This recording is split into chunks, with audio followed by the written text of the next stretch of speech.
હવે આના અંદર તમને ક્યાં માતૃસ્પર્શનો પુલિયો દેખાતો હોય ને તો મને જરાક બતાડજો, કેમ કે આખો પુલિયો ઢંકાઈ ગયો છે. પાણીનું જાવક માટેની કોઈ જગ્યા ન હોતા પાણી હવે રોડ ઉપરથી બીજી સાઈડ જઈ રહ્યું છે, એ આપ જોઈ શકો છો.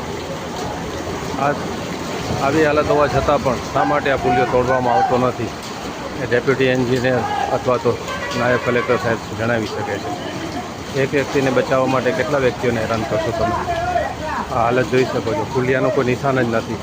પુલિયામાંથી જે પાણી પ્રવેશે છે, જેની એન્ટ્રી હોવી જોઈએ એ દેખાતી જ નથી, એ આપ જોઈ શકો છો. હજી જો વરસાદ વધ્યું તો શું હાલત થશે?